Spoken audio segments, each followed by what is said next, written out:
You're watching Channel 7 News, number one in Northern California, with Cheryl Jennings and Don Sanchez, naturalists Pete Giddings and Joel Bartlett, Mike Barry with sports, and Dr. Deanie Dell has house calls. Now, Channel 7 News at 5. Good afternoon. The man accused of Sonoma County's most gruesome massacre is back in court. Ramon Salcido faces 7 counts of murder, including the killing of his wife and 2 young daughters. Channel 7's Carolyn Tyler is at the courthouse right now with the very latest. Carolyn? Cheryl, not guilty is how Ramon Salcido pleaded to all of the counts against him today, to all of the charges. Not guilty, he's pleaded to the 7 counts of first-degree murder and the 3 counts of attempted murder. Here's a look at a rather subdued Salcido in the courtroom today. He looked like he needed a shave. He once again had his hands manacled to his waist. He was wearing a bulletproof vest. Security was very tight. Now, unlike his last court appearance a couple of weeks ago, this time a Spanish interpreter was present to make sure he understood the charges. This case must now be preliminary hearing within the court days of your entry of a not guilty plea. I understand that this is a firm setting so that we avoid all of the various potential continuances between now and the eventual preliminary examination within 60 days of your arraignment, 60 days from today's date. The date that has been proposed by both counsel is well beyond that 60-day time. Well, his public defender, appointed attorney, his public defender, Martine Miller, says that he expects that there will be a petition for a change of venue because of all the publicity surrounding the case. First, there comes that preliminary hearing. It is scheduled for September 11th at 1:30. Also, because of all of that publicity, the prosecuting attorney kept pushing for the gag order to remain in effect. You know, there's a gag order prohibiting anyone connected with the case from talking to the media, and the judge has agreed that for the time being anyway, that gag order will stay in effect. Once again, Ramon Salcido has pleaded not guilty to the 10 counts against him. Cheryl? Okay, Carolyn, thank you very much. Carolyn Tyler, live in Sonoma County. Well, the second largest insurance company in California has already filed a request for an exemption to the 20% rollback in rates under Proposition 103. The state Supreme Court upheld most of the provisions of that controversial insurance reform initiative just yesterday. And today, the California State Automobile Association is asking the commissioner to approve its current rates. At least 6 other top companies tell us they plan to follow soon. Terry O'Kane with the Independent Insurance Agents and Brokers Association says this time around, though, insurance companies are a lot more quiet than they were when Prop 103 passed last year. Insurers were caught by surprise. Many reacted in the way that they felt they had to, but it resulted in a very emotional, chaotic marketplace. Our association did everything it could to try to call for calm, but it was chaotic, and much of the marketplace disappeared in a short time. Some of it came back during the stay, and that was wonderful. And, of course, the hard work is now up to Insurance Commissioner Roxanne Gillespie. A San Jose man was killed when his small plane crashed in a cornfield near Lodi late yesterday. 57-year-old Paul James Thurston died after his single-prop Piper Dakota nosedived into the ground. Several witnesses say the plane was coming apart in the air. Officials say sections of the wings and tail were found a quarter mile from the crash site. Marin County humane officials have rescued 13 of 16 horses found in deplorable condition on a Novato ranch. Some of those horses are as old as 17 years. They've used horses weighed between 100 and 250 pounds. The main concerns range from the horses being on the average from 100 to 250 pounds underweight, infested with worms. The conditions at the stable were not safe for horses. There were numerous boards with nails. The barn that some of the horses were housed in was collapsing. The roof was caving in. As Pat Miller said, they were up to 250 pounds underweight. The outcome of the investigation, the Humane Society says the horse's owner, Marika Leff, could be charged with as many as 26 counts of animal cruelty. Well, a new nature preserve is set to open in Northern California tomorrow, and it's the result of a rather imaginative and historic settlement of a 13-year-old lawsuit by the state against the Bank of America. Dye Creek Nature Preserve near Red Bluff, all 37,000 acres of it, opens tomorrow. It will give hunters, fishermen, and hikers new vistas. The unique Debt for Nature swap is the culmination of a lawsuit by the state controller against the bank for deducting service charges from dormant accounts. Instead of monumental fines, the bank gave up some of its properties. Dye Creek is the largest. The preserve is a habitat for a number of rare and endangered species, including the peregrine falcon and the bald eagle. And there are also Indian relics there. I'm convinced that in time, and I hope short time, the concept of conservation will be seen as the hallmark of civilization and not those activities that spoil the earth that we typically call progress. The state controller thinks the settlement can serve as a model for protecting environmental resources. Bank account holders were protected, too, as the controller received $35 million in cash. But we also took, in the form of nature, $17 million to pass on to future generations. Parks around the state that people will now have access to, and again, the legislature did not have to appropriate a single penny for that acquisition. The Nature Conservancy will manage the property, and the controller told me today it will wind up costing the state nothing to operate. 10,000 high school students and teachers went to school at an amusement park today to defy the laws of nature. It was a lesson in learning at the Great American Classroom of Fun. Channel 7's Tony Russomanno was at the Great American Amusement Park, where learning can actually be fun. Whoa! The roller coaster at Great America is full of kids today, but they're not playing hooky from school. They're working on their physics. Oh, really, they are. Like the pair in front of me. They're studying the relationship of vertical, longitudinal, and lateral forces. 90 feet above the ground and certain doom, about to hurtle earthward at 50 miles per hour, these young scholars set aside any mere thoughts of fun and concentrate on science.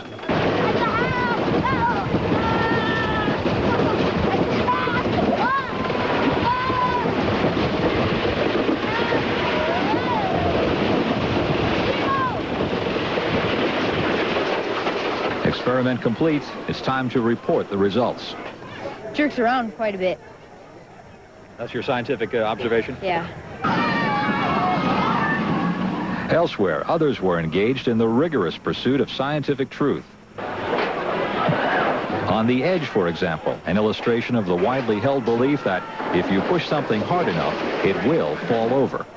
We had this little device here, which shows right here, this is 1G, and this is 0G, that's gravity. And the rest is like 2 and 3G. And when we were up on this ride, it went all the way up to 0. And you were concentrating on that and not on the ride? Yes, so we were. It's pretty easy to concentrate on this, really. I've been on this before, only once, and I was pretty scared. I thought I was going to die. 10,000 students from 150 schools took part in this 7th annual Physics Day at Great America. The project is tied into classroom instruction, and it's a pretty simple idea. This is my, third year in science, physics, and I think it's a great experience for us to be able to come here and do things like that while we're having fun. Physics Day is an experiment that seems to work, unlike some others. In Santa Clara, Tony Russomanno, Channel 7 News. Today's outdoor classroom was the 7th annual Physics Day, and it is open exclusively to physics teachers and students. That wasn't only a physics test, that was also a biology test. Test of nerves. Coming up next, the jurors in the trial of Oliver North say they bickered, argued, and prayed to reach a verdict. It's day 2 in space as the Atlantis crew gets a wake-up call from Earth. Meantime, Channel 7's Ed Leslie gets more than his feet wet at Marine World ski ponds.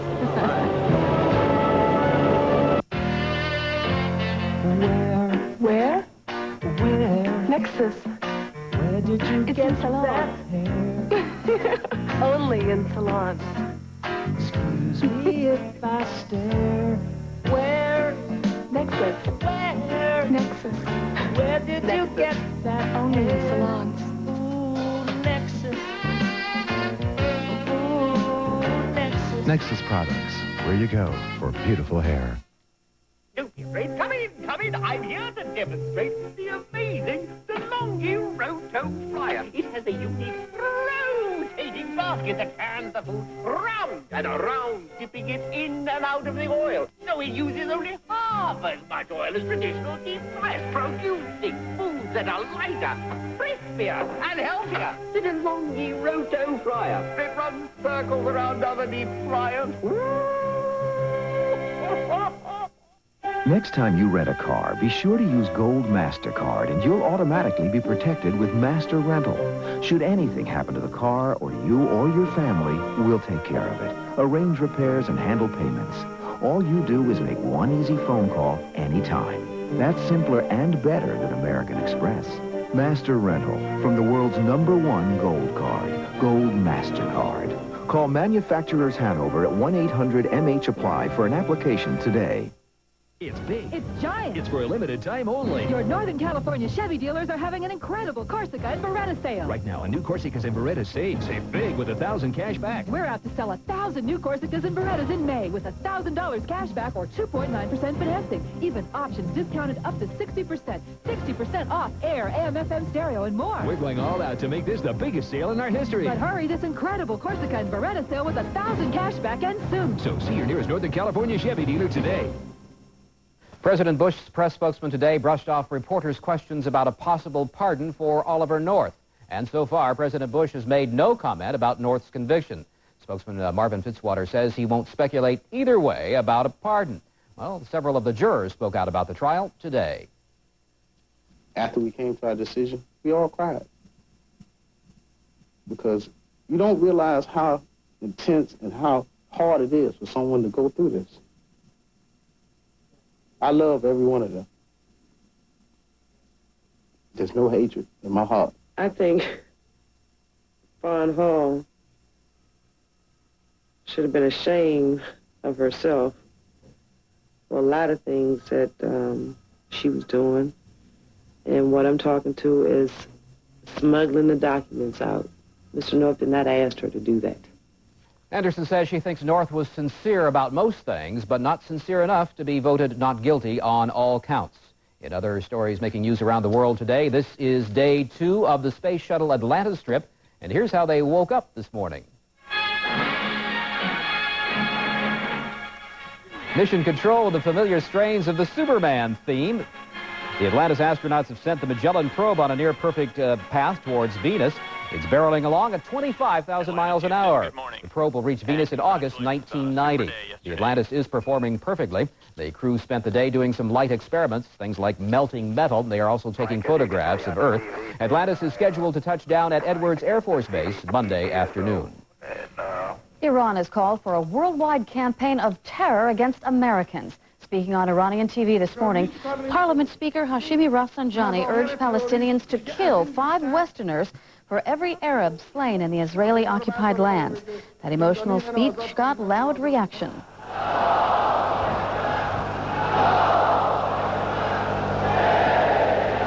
In addition to Americans, Rafsanjani put Britons and French on the hit list.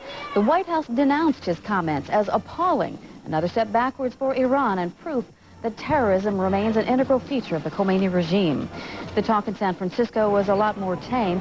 At a rally at the Civic Center, a handful of Muslims called for international support of the Palestinian people. They say Muslims are the most oppressed people in the world, and that Americans add to the oppression by supporting countries like Israel, Egypt, and Jordan. A little later on today, we're going to take a look back at 40 years of Channel 7, but right now we'd like to address our more recent past. Yesterday, we reported a story here about a man who had written a book on his theories about nutrition. Those theories include references to Alzheimer's disease being caused by fats in the brain going rancid, and that taking certain supplements would protect older people from the tragic disease. Our own expert, Dr. Dean Edell, tells us an overwhelming majority of nutritional experts would disagree with many of those theories. Cheryl? Well, Channel 7's Ed Leslie is never afraid to get into the action, whether on land or on water. In fact, he set out today with a top-notch team to prove that he's not all washed up. Being on one of America's best water skiing teams is not all glamour. Each day begins with workouts and chores. Then it's time to get ready for the day's first show, and suddenly it's showtime. Ladies and gentlemen, you are watching classic textbook effort by this man right here. He is a Northern California boy. Comes to us from Livermore, California. Welcome, Bob Lightbells. Our next stunt is called Pyramid, and the hardest thing about it is trusting everybody to cooperate with you. No, I think just climbing up on the people and getting off the dock safely. No ropes getting wrapped around anybody's skis or legs or...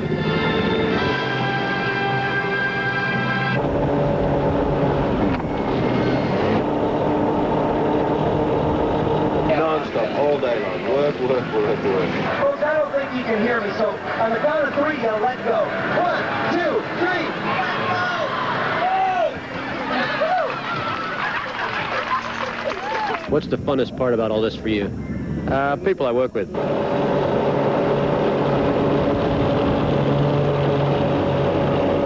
The reason I was assigned this story, even after not having water skied for 25 years or more, and not very well even then, is that it'll be Channel 7 Day here tomorrow, and we are hoping to see a lot of our viewers here at our booth. So this is your invitation to visit Marine World tomorrow. We'll see you tomorrow, hopefully, and maybe we'll even have a little fun. At Marine World, Africa, USA, Ed Leslie, Channel 7 News. But don't turn off your set yet. Wait till you see how we managed to get this $5,000, very expensive wireless microphone back to Earth safely. Good luck, Susan.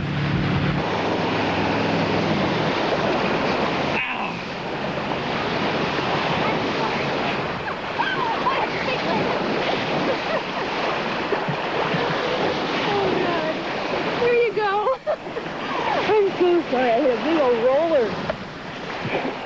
$5,000. She Yeah, can well, make it's- monthly payments, can't No, she? it still worked. He still has a job. That's true. So we'll all be there tomorrow, right? Yeah, Is that you at Channel bet. 7 I'm Day not at water Marine skiing, no. World? You're not water skiing? No. Christine is, though. Christine Hansen. Christine is, Hansen, Right, yeah. sure. Well, speaking of things naturalists and all, our chief naturalist, Peter Giddings, has a Go Do It weekend forecast. Next.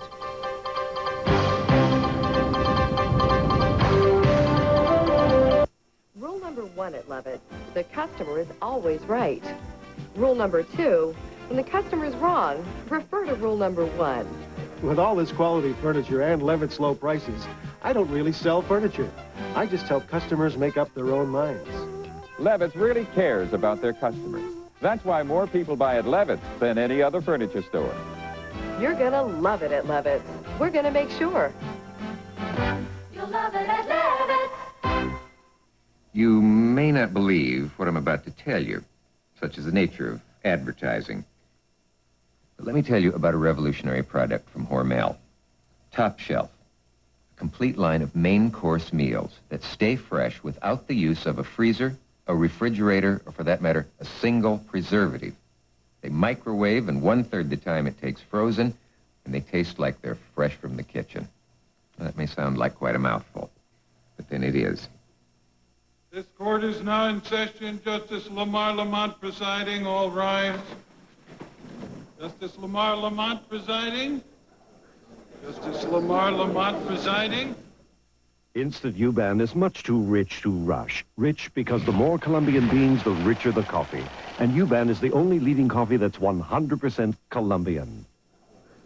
Justice Lamar Lamont. 100% Colombian U-Ban. Much too rich to rush. Medical research seemed very exciting to me, like being a detective. So when I became a doctor, I went into research at NIH. But after a while, I really missed being with patients. If you like people, you like practicing medicine. That's really it. Though sometimes, I still feel a bit like a detective. As a member of Kaiser Permanente, you can have a personal physician, one like Dr. Nicholas Rosentine. Kaiser Permanente, good people, good medicine. Here is our chief naturalist, Pete Giddings. Chief meteorologist and naturalist. Oh, we're going to please. add that too. Okay, fine. No problem. That's what the CC Okay, stands boss. for? Whatever you say, Pete. See, I'm getting close to being anchor. You have to have a deeper voice. But you have to go Deeper voice. Yeah, where's Roger when I need him? Well, let's talk about the way it was today. Yes, there was fog, and yes, it did indeed blanket the coastal areas and cover up the bridge and cause a bit of a slowing this morning. And as day went on, it really didn't get any better. The fickle finger found its way all the way down to Alcatraz, while on the coast we watched high clouds wafting over that old fog. This is the way it looks on the satellite picture. A weak and dying cold front will pull up stationary and finally dissipate tonight. As it does, the ridge will reform. The parent low looks like it finally wants to kick out to the northeast and probably wind up around the British Columbia area, doing battle with a high that's up in that area and probably losing. But don't worry, there's plenty of energy out in the Pacific, and things will be coming our way. The jet indicates that at 30,000 feet, there is still a tremendous amount of energy, as that trough is still very, very deep. And the subtropical jet that we had yesterday down to the southern part of the state has moved more up into our neighborhood. And as we get rid of the jets, you can see the high clouds just coming over, as I said, wafting, and then it sort of dissipates. Doesn't carry itself into the Nevada area. So most of this is high cloudiness. There's a little convective activity around the low, but that's still too far north for us to worry about. Let's go to the visible satellite. You can see the fog and low cloudiness outlining the entire coast. And as day goes on, you can see the high clouds passing across with little or no effect. But you can also see some spotty convective activity, showers, showing up in the northern part of the state. Hey, guys, it is Friday night, and every Friday night it is the same thing. We say, go do it. But this time, tomorrow will be great fun. Come on out, everyone. Marine World, Africa, USA. Meet the naturalists. Have a grand day. You want the forecast? Yeah. Fog in the morning, sun in the afternoon. It'll clear inland wherever it intrudes, but on the coast it will stay there most of the day. Sunday, however, the ridge will probably be strong enough to kick it out. But you have to watch Brian over the weekend on the news to tell you that. Urban Park concessionaires are going to hold their second annual fishing derby with all the proceeds going to the Little People Fishing Program. Over 280 trout will be tagged. 73 fish will be worth money. 210 fish will be worth merchandise and or boat rentals. 3 fish on 3 separate days will be worth $5,000 to the fishermen that catch them. Sunday, May the 14th at the San Pablo Reservoir. Sunday, May the 21st at the Del Val Lake. And on Saturday, May the 27th at Lake Merced. Good luck, guys. Remember that the money will go towards taking the children out. Joel today was bringing up the fact that this was Water Awareness Week. Our naturalist and meteorologist, Joel Bartlett, was at City Hall presenting awards for Water Awareness Poster Contest. The posters were drawn by 4th graders from public schools in the San Francisco Bay Area. 30 of the best posters were on display at City Hall all this week. So from Joel and myself, congratulations to all. And remember, a special series on the Bay itself will start next week, 5, 6, and 11. All right, Peter, we'll see you tomorrow at Marine World. Yes, indeed, all day. Right now, we're going to see Anna Chavez in the Channel 7 newsroom to find out what's coming up on Channel 7 News at 6. Anna? Straight ahead, Don, in our next news hour, we'll have an unusual story of urban renewal. For the first time in half a century, fish are going back into Strawberry Creek at UC Berkeley. And we have the results of the Name That Gorilla contest, Gorilla of Our Dreams, for the baby ape at the San Francisco Zoo. We'll bring you a live report. And the weekend forecast for your particular part of the Bay Area. Coming up in the next half hour, hold on to your television controls because we're going back to the early days of Channel 7 News as we celebrate our 40th anniversary. You're going to be seeing some of your favorite newscasters then and now. Stay with us. Take the first step and join us for the 4th annual Golden Gate Walkathon benefiting self-help for the elderly on Saturday, May 13th. How can I recognize a good quality silk sport coat? Ask George. A quality silk sport coat is soft to the hand, rich in color, and feels comfortable. Macy's sells this silk sport coat for $245. At the Men's Warehouse, our silk sport coats are only $170, $75 less. Those are the facts. I guarantee it. The Men's Warehouse, 30 Bay Area stores, including our newest stores in Westgate Shopping Center, Capitola, and Emeryville. For this Saturday's Kentucky Derby, champion jockey Chris McCarron. I've ridden over 4,900 winners so far, and one of them was the Kentucky Derby. There's just no way to describe that feeling. But the great thing about racing is that you can feel the thrill of winning for yourself. So don't just watch the Derby on Saturday, bet on it. Wherever you are, you can enjoy the Derby as though you were in Kentucky. See, hear, and bet on the Derby this Saturday at Golden Gate Fields, Bay Meadows, and the Fairgrounds in Pleasanton, San Jose, Santa Rosa, and Vallejo. Payless Drugstore is celebrating its 50th year in business. Everyone is invited to join the party and save on hundreds of 50th anniversary specials throughout the store. Save $60 on the Gold Star VCR with wireless remote. Now just $199.99. The Weber Kettle Barbecue is on sale now for just $49.99. Brighten up your spring with a chance to get away. Enter to win one of 500 getaways to any of these colorful vacation spots. Save now during the Payless 50th anniversary sale. Well, I don't know. Where do we begin to tell the story of Channel 7 News? 40 years ago today, Channel 7 went on the air. And later at 6, you'll meet the first newscaster to stand in front of the Circle 7 microphone and camera. But right now, sit back, relax, and enjoy the next hour and a half as we bring you up to date. Let's start with Steve Davis.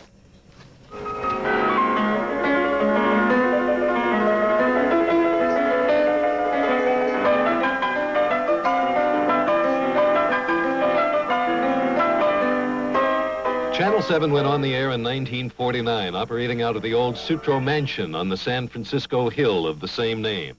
TV was an infant industry. Channel 7 was on the air Monday through Saturday, 6 to 11 p.m. When it was time for the crew to have lunch, the station signed off the air. Channel 7 produced a live program that traveled each week to a different Bay Area factory. The station boasted of using $150,000 worth of equipment on the shows. Today, San Francisco television stations spend tens of millions on equipment. But then, a one-minute commercial back then cost about $150. Today's advertiser can spend as much as $7,000 to run a 30-second commercial one time on a San Francisco news program. Local television news existed during the early 50s, but just barely. It fell into the category retailers call lost leaders. It cost more than it earned, and was something television stations did largely so they could say they had. By the 1960s, Channel 7 News had begun its move from lost leader to found fortune. The staff would grow from a handful to hundreds. Its airtime expand around names like Tannehill, Gray, Lindstrom, Banks, Peterson, Fouts. The off-air complement of equipment and news crews swelled. Here we see a keen-eyed young cameraman off to cover a flood, judging from the length of his pants. Then in 1969, an emerging young weekend anchorman got his chance to lead Channel 7's main news effort. A team was formed and advertised in a rather unorthodox manner. They ride out of the pages of the New West. The Bay Area's most wanted television news team, the Channel 7 News Gang. Van the Kid Amberg, Big Jerry Jensen, John O'Reilly, Pete Doc Giddings. News people who like people. Oh, that was a famous campaign that really made everything just went over the edge right there, and they were on their way up. Stay with us, because coming up next, we're going to bring you up to date with newscasters Jim Dunbar and Carna Small.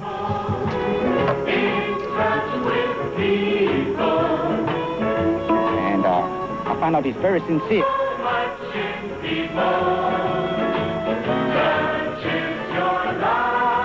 Save 20 to 50% during Casio Week at Macy's. This digital diary is only $100 now at Macy's. You know, I've never dealt successfully with guilt, so I avoid it. I don't take the free shampoo at hotels. I never remove the do not remove tag from pillows. I don't even touch food that makes me feel guilty. Who needs a complex from a chip? That's why I eat wheat thins. They're wholesome, made with whole wheat, and I checked this out. They're baked, not fried. So I can love them all I want and not hate myself in the morning. Running an ice cream company sure beats most things, but sometimes it does have its moments. Like one of our guys always says, Rick, we've got to make more strawberry. Then there's the Mocha Fudge faction, a pretty vocal group. And since we make 50-some flavors, you can imagine how it gets sometimes. My answer is make whatever folks want, as long as it's the best tasting ice cream we can possibly make. That seems to keep everybody pretty happy. Dryers, from ice cream lovers, for ice cream lovers. Larry Zonka, 3 straight Super Bowls. After that, he went to sea. Sports personalities, as well as our own team of sports instructors, help host Norwegian Cruise Line cruises. No other cruise line has such an all-star lineup. The pleasure ships of Norwegian Cruise Line. The best vacation you've ever had. Plus, contact with someone like number 39, Larry Zonka. Well, I bought a truck. Come on. I'm serious. What are you going to do, haul your briefcase around in it? Hey, at least I'll be able to find it in the parking lot. Come on, what'd you really get? I got a Dakota. Dakota? Yeah, it's a Dodge. Dodge? If you take your fun seriously, you should see the 1989 Dakota Sport only at your Bay Area Dodge dealer. Nice truck, Mr. Parker. Thanks. What kind of truck was that? Now get 0.0 financing or savings up to $3,000 on Dodge cars and trucks. But there it was, Patty and the Harrises whisked in about 20 minutes' time from Redwood City here into the city to face those hearings that were just concluded a moment ago. We told you that bail denied Patricia Hearst a few moments ago by federal judge Oliver Carter here in San Francisco. Yes, I watch KGO News with Jim Dunbar because I can relate to him. He makes the news very personable. People, in touch with people. And I find out he's very sincere in a way. And he talks right from the shoulder. I like Jim Dunbar, the way he presents the news. Oh, I think she's one of the best. I really like Karna Small. She's very good. People, in touch with people. She doesn't editorialize, I don't think. She doesn't try to slant things. I think she gives both sides. I think she's really good. She comes right up with the news, you know, very straight. They all are. So much in people touches your life. Jim Dunbar, Karna Small, Jack Hansen Weather, and John O'Reilly Sports. The News Scene Team at 5 p.m. on Channel 7. Oh, this is terrible. It's like looking into the rear-view mirror of life now. Oh, come on. I don't think you've changed a bit. Well, you haven't. We can see that. Look, no, not me. Look at this one. She really hasn't changed. Not much. Well, come on. We have wonderful times coming back here, seeing our old friends. I mean, I think it's very exciting. Oh, yeah. Let's catch up real quickly, because they can hear me every morning on KGO Radio, but, you know, they haven't seen or heard you for a long time. What are you up to? Well, you know, I left here in 1976, and I went back to Washington, D.C., and there I was on the air for about 4 years, and then I went into the White House, went in with President Reagan, and that was in January of 1981. In fact, we have a couple of pictures that we brought back because they asked me to bring a few. I was able to go That doesn't look like Reagan to me. No, that's Enrique Gromyko. There's there. No, that's not him either. Here's the Pope. We did get to brief some of the foreign leaders. Here's meeting with General Secretary Gorbachev then, and of course, meeting with Reagan on many occasions. I did have an opportunity when I was with the National Security Council to travel with the president in many areas around the world. Here's shots on Air Force One. He's getting a tip or two on how to handle Gorbachev from you. Just a tip here and there. And it really was a great experience to be there for almost 6 years.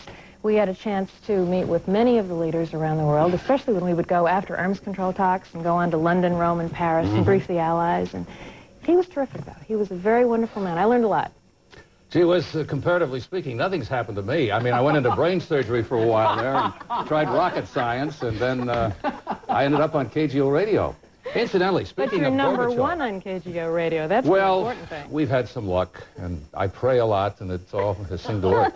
We are going to be going to Russia Sunday to play baseball with some Russian media guys. The Washington Square Bar and Grill group, La Panse Sauvage, I think is as close to the correct pronunciation as I can get. And so I just thought I'd drop that in. It's about the only interesting thing that's happened to me in 20 or 30 years. But it is exciting. It is exciting. What's 1-1? Oh, 1 minute to go. We can talk for another whole minute. I can't read cues anymore. I fly all the way across the country. I get to talk to you for another minute. I think it's great. No, it is good to be back here. As a matter of fact, recently, since leaving the White House, working for Hill & Knowlton Public Relations Firm. She is senior vice president. It's a good job. It's a good job. And we've been working on certain projects for, you know, energy companies and representing other countries, foreign aid levels, other projects such as turning quicksilver into gold. Turning quicksilver into gold, we possibly can. Putting on a major air show. Water into oil. Air show for the North American continent, Air Show Canada up in Vancouver in August, working with the aerospace industry. And the Soviets are bringing MiG-29s to our west coast. Uh-oh, wait a minute. I think we've got an exclusive Can here. you imagine what's going to happen with our air defenses? Oh, dear. Well, comparatively speaking, it's still pretty dull for me, but it's wonderful to see you again. You look very just good to terrific. see you, and thank you very much. And I miss you all. Early in the morning. And do you miss San Francisco? Of course I miss San Francisco. How could you not miss this beautiful city? Then come back more often. I would like to. We'll see you Monday morning. There's no escaping me. No, I'm going to be gone for a couple of weeks. That's right. Happy 40th anniversary, Channel 7. Absolutely. Happy, everyone. Good to be here. All right. Thank you, Jim and Karna. And coming up next, Marcia Brandwin, Steve Davis, and Jack Hansen have a 5 o'clock reunion. Now, here's what former 5 o'clock producer Susan Anderson has to say about working with Marcia. The main thing I'm thinking about is the creative ideas that Marcia would have to cover. And we did do a live shot from McDonald's one night when they were having a candlelight dinner on Valentine's Day. Well, Marcia was a romantic. In fact, I guess 10 years ago, Bo Derek became an overnight sex symbol in the movie 10. And today, she's still as gorgeous as ever. How does she do it? On the next Entertainment Tonight, she'll show you in a private training session that's guaranteed to get your blood pumping, even if you don't exercise. What's it take to keep a body this beautiful? You can finally see for yourself. It's your big chance to feel the heat and sweat with Bo Derek. And it's only on the next Entertainment Tonight. Friday at 7:30 on Channel 7. Morning, Joanne. Was approved, yes? Right, and Steve knows about the change, the exclusion of the top 10. This is my husband, Michael. He's under a lot of pressure, but now he's doing things differently. Like taking the stairs, eating more fruit, and cutting down on cholesterol and saturated fat. That's why I cook the foods he loves with Puritan oil. Puritan has no cholesterol and is 94% saturated fat-free. I've got an idea. The health club before dinner. Great. Michael is feeling wonderful. And I am too. Puritan. Make it your oil for life. This Sunday, you can blast to the past and win big. Introducing the Sunday Examiner and Chronicles Blast to the Past Disneyland game. Match the winning numbers in your Sunday paper to your Blast game card and win a new car or one of over 1,000 prizes, including family vacations to Disneyland on Delta Airlines. And you'll stay at the Disneyland Hotel. So read the Sunday Examiner and Chronicle and play to win the Blast to the Past Disneyland game. This apple has been sprayed with this powerful insecticide that kills on contact.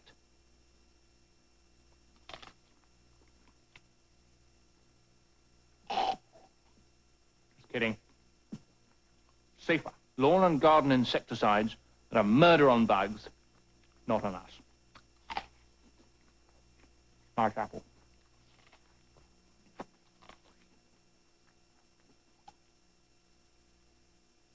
I know that throughout the day, I've worked hard to put the information together.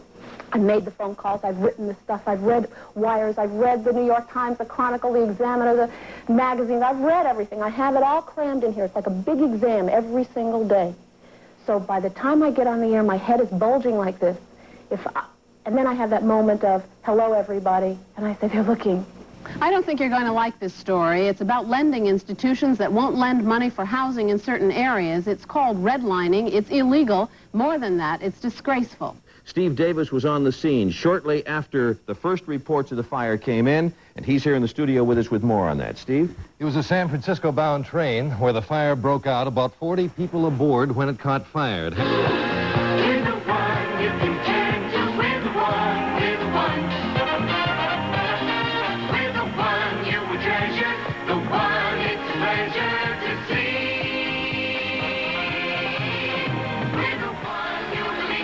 What I want to know is who did our hair? Are those the two worst-looking people you ever saw? You would like to think that as you were younger, at least you were better looking. Turns out, no, not a bit. Oh, my Lord, is that terrible? Oh, well, we were good journalists, Steve. That's right, you were. We were. I think probably that it's appropriate, since I've been here all this time and they can't miss me because I refuse to go away, that we ask Marcia what she's been doing since she left us in the lurch and watched my career go into steady decline with absolutely no feeling for the responsibility of that. Well, first of all, I missed you a lot. I didn't have you in Los Angeles, which may be why I'm not on the air anymore. No, I did the news for a while for CBS, and then left it for a little while and then went back on the air, and now I'm making the segue into the entertainment business, as women are wont to do after a certain age in Los Angeles. I thought they had to do that at the other age. Which age are you talking about? Well, the one that comes before the certain age. Well, whatever. See, I never understood what he used to talk about. It's okay. Anyway, I'm now running Carol Burnett's company at Walt Disney. I work for the Mouse. We salute every morning, and we have a good time. Do you like doing that? I actually like something new. I always need stimulation. I need to feel as if I'm learning. Every day. Yes, I noticed that. That's right. It was that wonderful, energetic, manic kind of person that we came to love here. Well, part of it is that I love the news because it was different every day. But after a while, and in Los Angeles, they tell your anchors, they say, we want you to sit down, read the news, don't give us any trouble, go home. So that when you want to do reporting, you want to be involved, they really are not happy with that. See, up here, that's why we use walk in, what can we do today? Down there, it's a much more laid-back world, and I'm not so hot in the laid-back world. So I now can I'm learning imagine from that's probably not true, Marcia. Having known you for a number of years, I think she'd have difficulty with Anyway, I've kept in laid-back. touch with what you're doing, and every time I come to San Francisco, which is very frequently, I watch you. Oh, and nice you're always for one you. of the best reporters that this station has ever had, I think, in San Francisco. You're generous. Now- And you do, though, however, just because you've gone into another business, you are vested, are you not, and therefore eligible for the old anchor's home when the time comes. I am. A lot Astor of keeps people- me in its pension plan. Yeah, but I yeah. want to ask you, there used to be a guy that worked with us that was really kind of strange. He was one of That the doesn't worst narrow it weather down. people that ever walked, because he never knew anything yeah. about the weather. Do you remember him? Do you remember his name? He could draw, though. He could You're thinking draw? of the same kid? Back temperatures again will be mild tomorrow. San Francisco, 54-degree high. In Reno, 43 degrees, minus 6 degrees at Tahoe Valley. And this front is now moving away, taking a bus and going far away. All the way around the San Francisco Bay Area. Temperatures will be in the middle to upper 50s. And the forecast for tomorrow is put your fur bikini in the dryer, because last night we said wear a fur bikini. However, it did get very wet, and the result being you need to dry it off.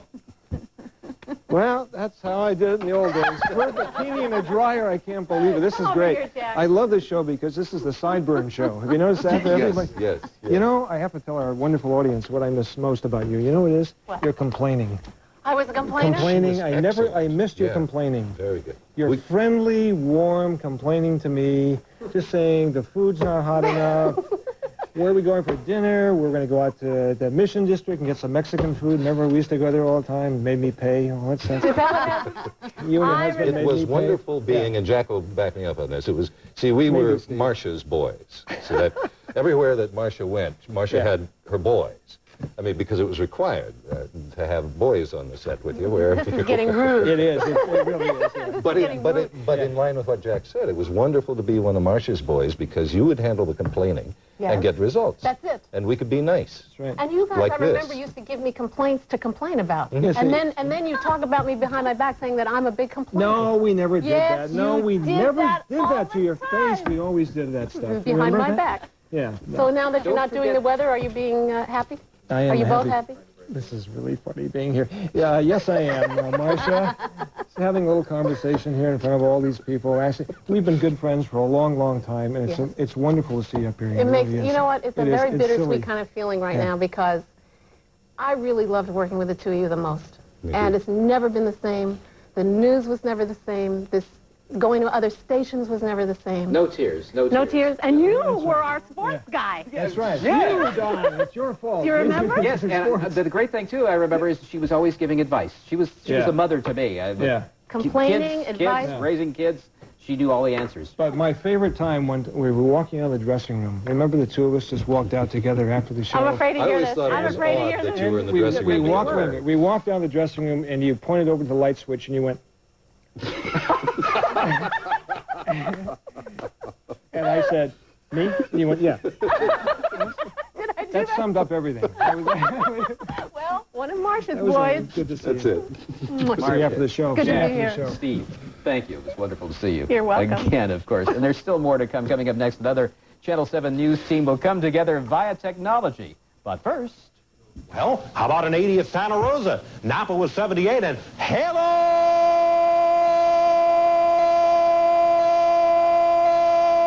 hello, Richmond. Sometimes you get to know someone so well, they kind of get predictable. Well, not this time. This is the new Laser from Plymouth. That's right, Plymouth. And no matter what you thought about him before, my friend, I can promise you, this is not for wallflowers. Laser, 190 horses in a totally new kind of Plymouth. Who says you can't get no satisfaction?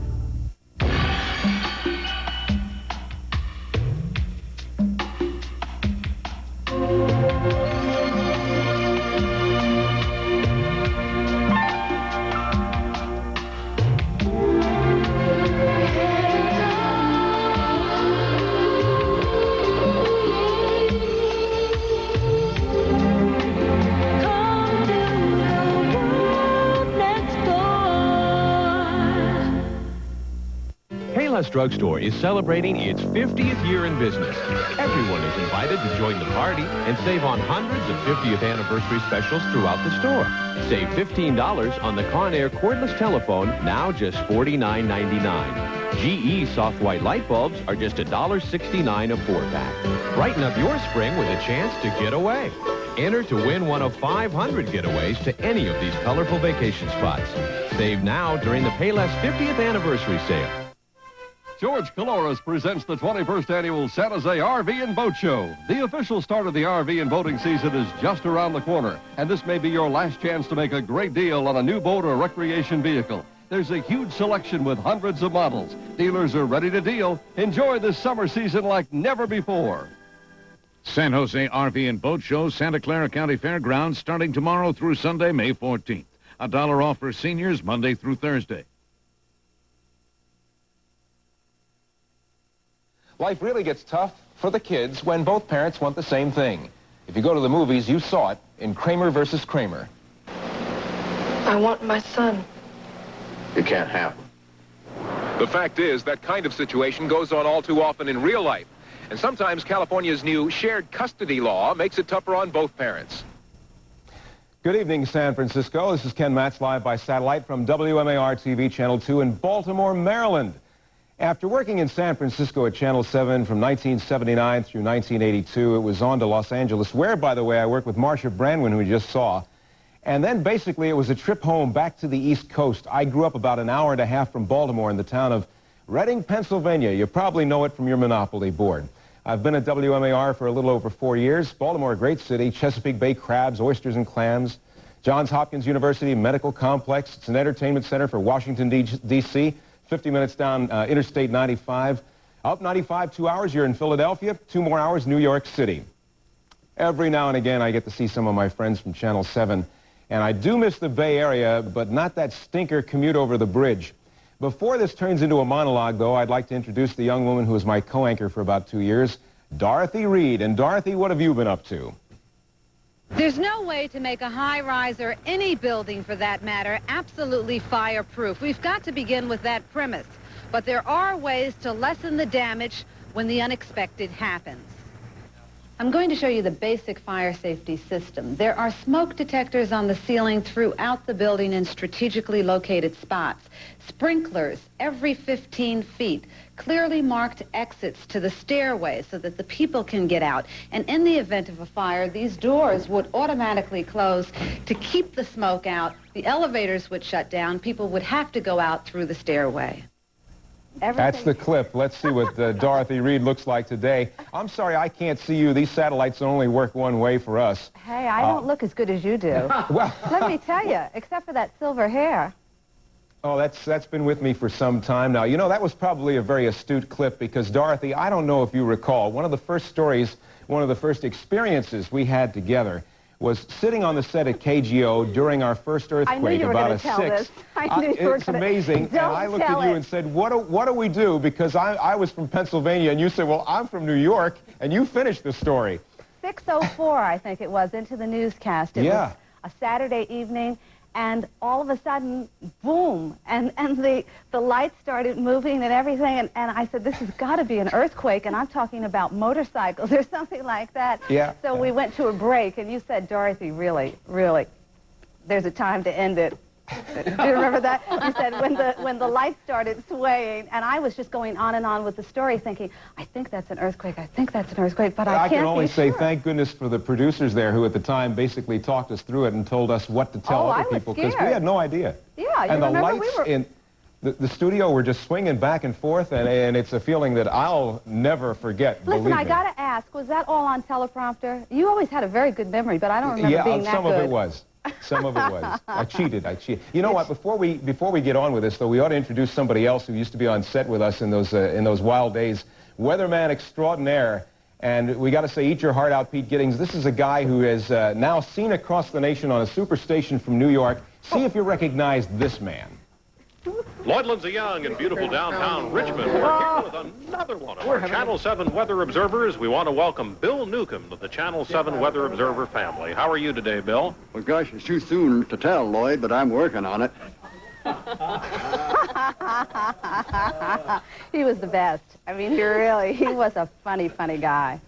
Oh, San Francisco. Hello! There it goes. There he is. Hello! Hello! Hello, Vallejo! But you know what? I got to tell everybody, this is how I woke up this morning. I heard on the telephone, "Hello, Ken." And I said, oh, that can only be one guy. I said, hey, Ken, you better get ready. You're going to have heavy rain in Baltimore tonight that's moving up the East Coast. I'll tell you what, Right on there's some real target. challenging weather back here. It's not boring like it is out there, you know what I mean? Wait a minute. Can I tell a Lloyd Lindsay Young story? One night, this is the night before the big game, and of course, in San Francisco, everybody knows what that is. Lloyd arrives to do the weather, and he's got a football helmet on, and he's turned kind of this way, and it's got a Stanford logo on this side. And I thought, oh, we're going to hear this one for time immemorial. And he did half the weather, and all of a sudden he stopped, and he said halftime, and he turned this way, and he had a Cal logo on this side. Well, you know, you got to play both ends there, Ken. I tell you what, it got me a gig here in the Big Apple. I had a lot of fun with you. You know, you introduced me to every great restaurant in San Francisco, Ken. I really remember that. Yeah, we did do a few meals out there together, and Dorothy went along on a few of those meals, as I recall. Oh, we had great meals, great meals. Ken, Matt, Ken, I got to say hello to you. This is Cheryl Jennings. Hi, Cheryl. And Lloyd, hello to you. How you doing, Cheryl? I'm doing just great. It's let me great say to hello hear both of you. Don Sanchez. I just want to say hello to both of you as well, since we're doing that. Since we're saying hello. Lloyd? Don Sanchez. Hello, Don. Lloyd, quick, what are you using for pointers these days? Well, I'll tell you what, they don't let me do that back here in New York. I got some other gigs though. I'm doing all kinds of funny stuff. I'm doing my show outside half the time and just having a good time and yelling hello to the Bronx and everybody. Hey, I got to get a little plug in. I got my son in Bakersfield, California. George is on the air down there at the NBC station. I just wanted to mention that for all the viewers. So this business is hereditary then, huh? Yeah, we're going to be a duet someday. I think we're going to go to Channel 5 next Monday.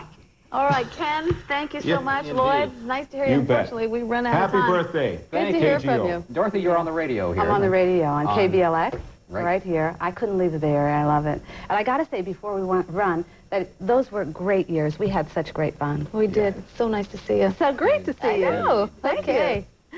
Well, coming up next, Russ Coughlin joins us with the way the past few decades here at Channel 7 have seemed to him. I believe that there's more to life than news, weather, and sports.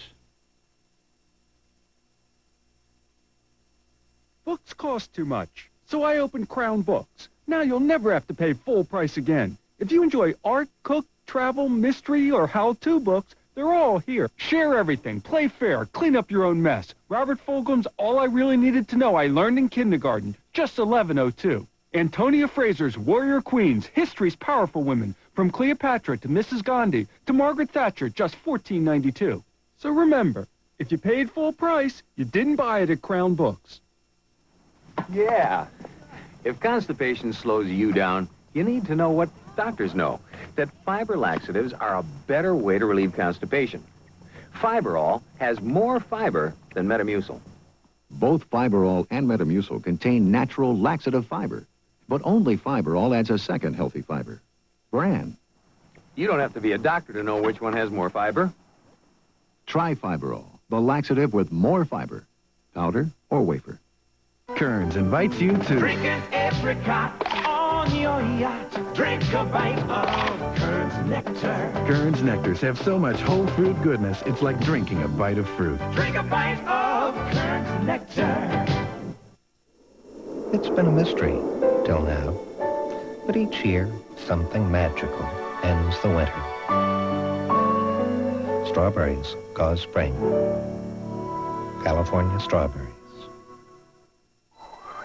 In a den high in Montana's Blackfeet country, a grizzly settles for a long winter's nap. Unaware that down below, people with motors and machinery will explore for oil through deep winter. But before she wakes, the people will be gone. The explored land will be replanted so it will soon look as if no one had ever been there. Do people sometimes work through the winter so nature can have spring all to herself? People do. Look, I know I've upset some of our viewers every time we do a story on child abuse. We're not doing it to be popular. Because what we're really trying to do is save some lives. I'm Russ Coughlin. As long as I'm general manager of Channel 7 in San Francisco, we're going to continue to serve the community in spite of that criticism. Because I believe that there's more to life than news, weather, and sports. As long as he's general manager? It seems to me something happened there. Right. But we're still doing that, aren't we? Well, it wouldn't be a proper reunion without a few words from you. Well, you know what a tough job it was. You saw the zoo and the animals that I had to run here. They've been going on for the past hour, but that was a great experience. I think you can sense with the people here, there's a great unanimity, and they're all friends and all crazy, and Lloyd and all those people. I think it was an exciting, great time. You can't say which were your favorite anchors. No, I did it for 8 years. I was general manager for 8 years before I went to New York for 2 years. And, you know, I can't really say. The news have always had its difference. It had the people who made it like this news does. And I'm not just saying that, but there's that different quality of humanism, I guess, in the people, that they can laugh at themselves and kid one another. And the amazing thing is you see everybody upstairs, Bill Winter and everybody who I started out with in radio years ago. And they're still friends. I mean, they're still your friends, and they're not acquaintances, and it's a bunch of great talk about old stories. What maybe is your proudest moment as general manager, or is there more than one? Oh, well, I think we anticipated everybody else, and we did a special program called Old Age Do Not Go Gentle. Mm-hmm. And we ran it. It was about old folks, and the first concern for old folks that I knew nationally. We won a national Emmy. We won the Robert F. Kennedy Award for journalism, and we won every award possible in the United States, and changed.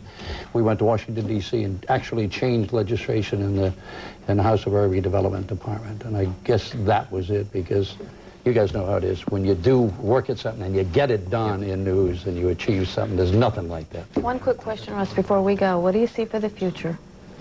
I hope it gets better.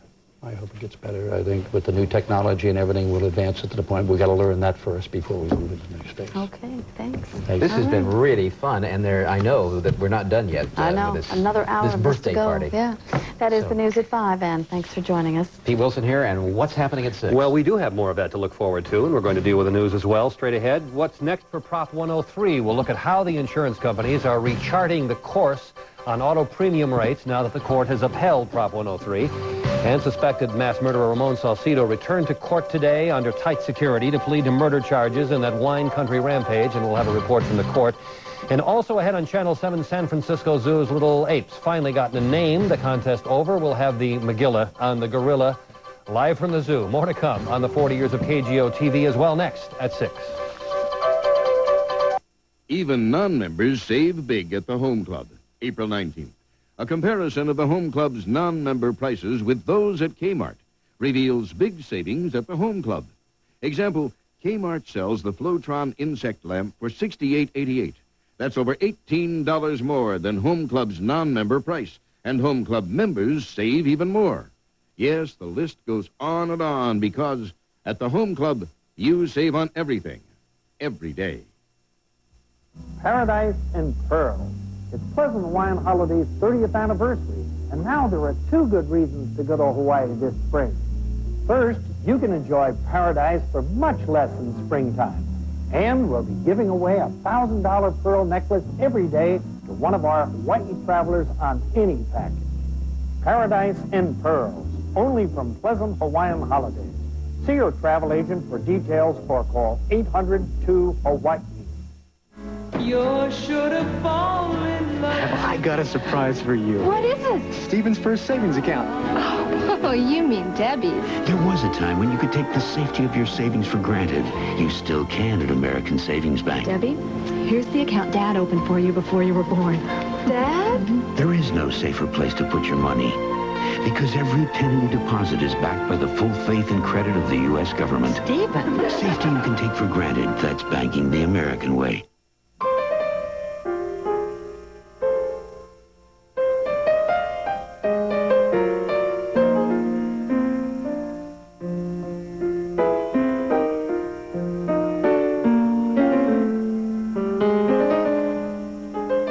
Knowing, the fragrance from Estee Lauder. Knowing is all. Now at iMagnin. You're watching Channel 7 News, #1 in Northern California, with Pete Wilson and Ana Chavez.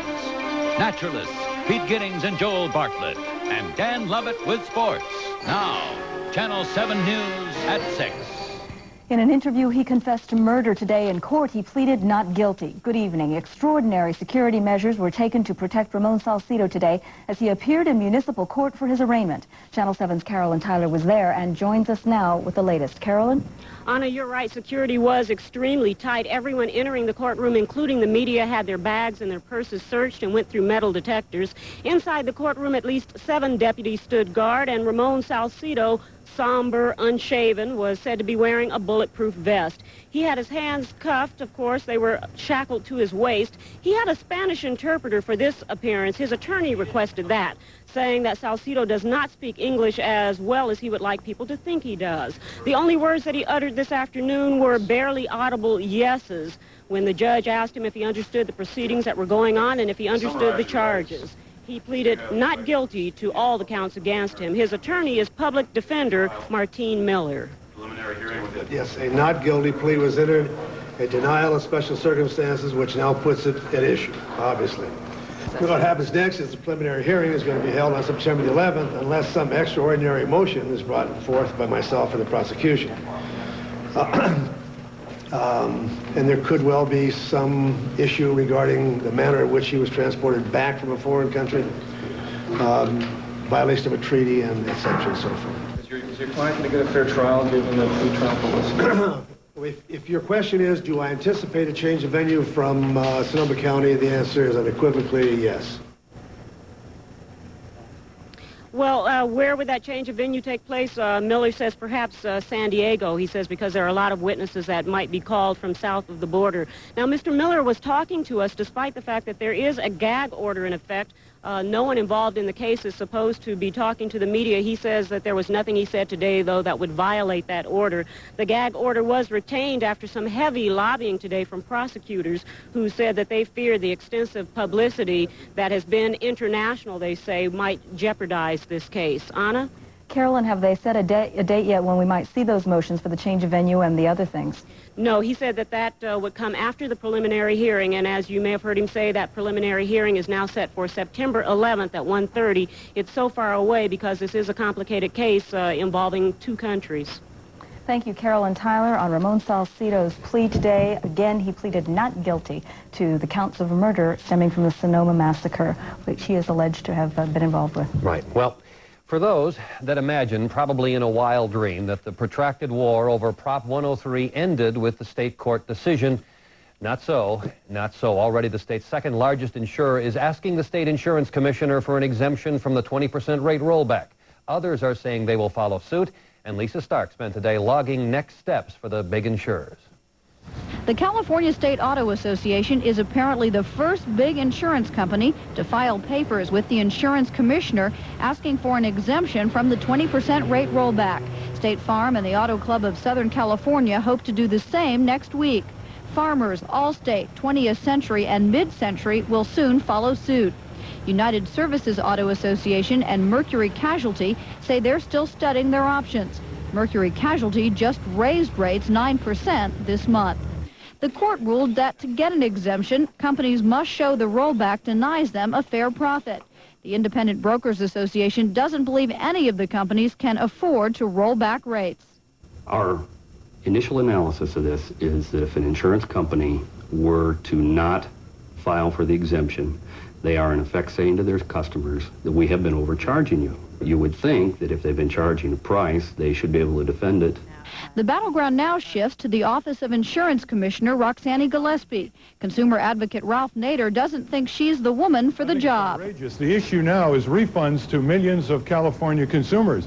I don't see how Commissioner Roxanne Gillespie is going to be able to do it.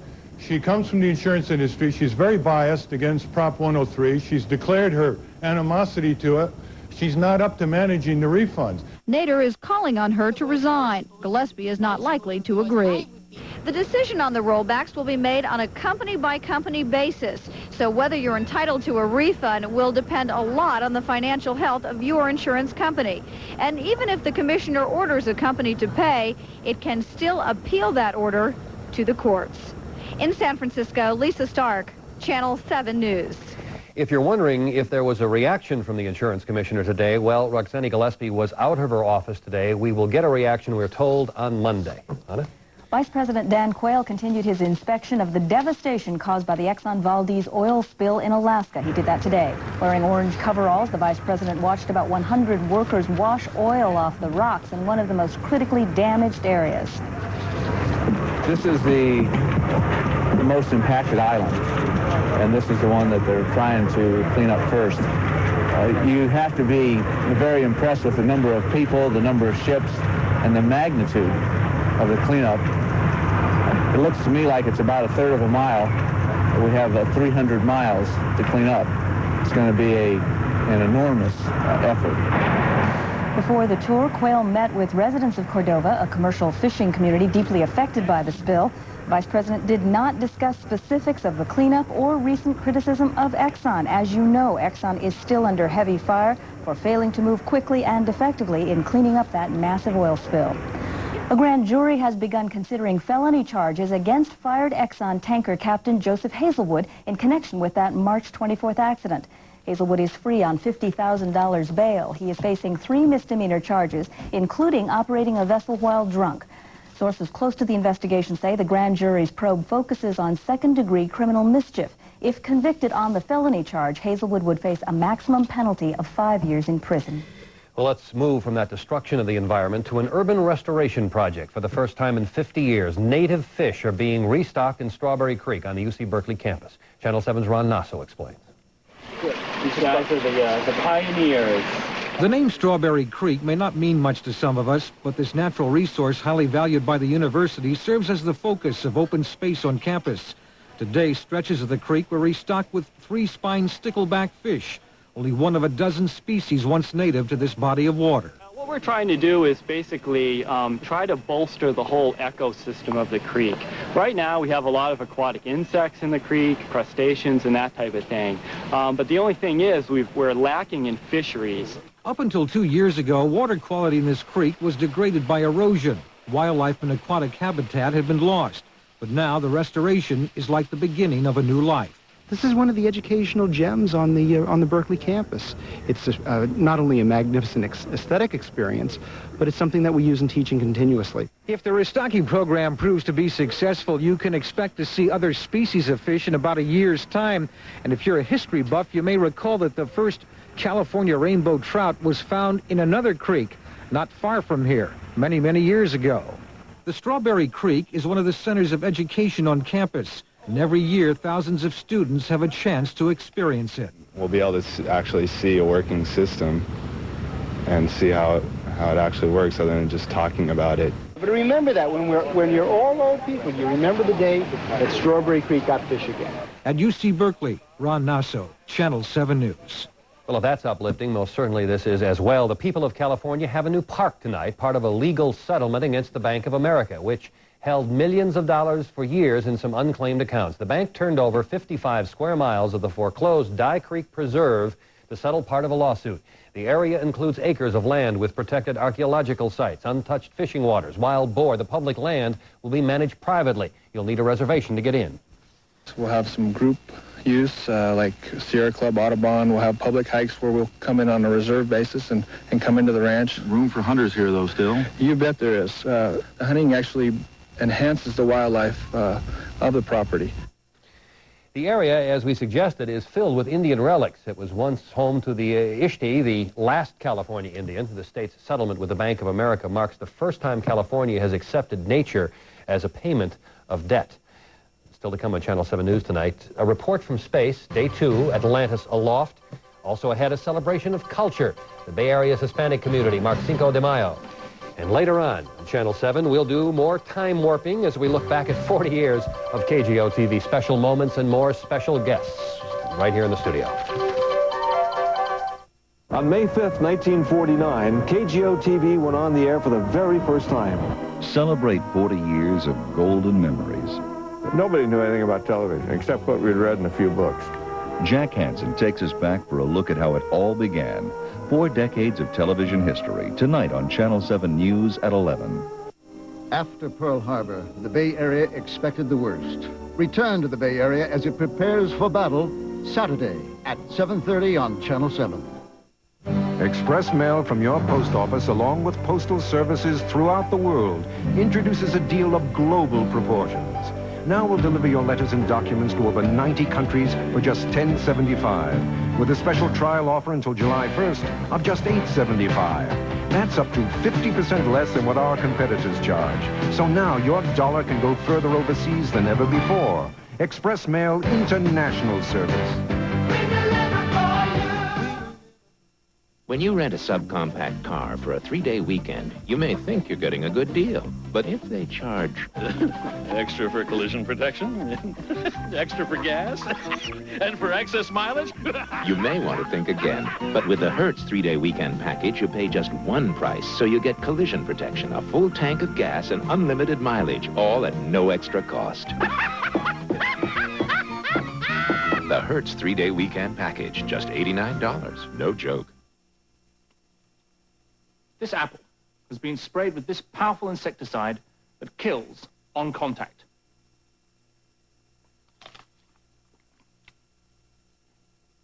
Just kidding.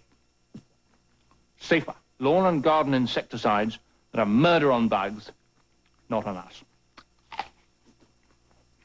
Nice apple.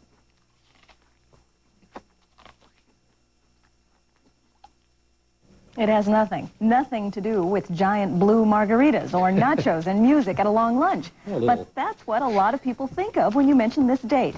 You may have wondered, what's the big deal over Cinco de Mayo? Why is it even celebrated anyway? Well, Channel 7's Jim Vargas explains. The Battle of Puebla, May 5, 1862, was the turning point in the War of Liberation between the Mexican people and the French Empire. A small, ill-equipped band of men, women, and children defeated the huge French army. And it was done because the people believed in the right to self-determination and to proceed and create their own destiny.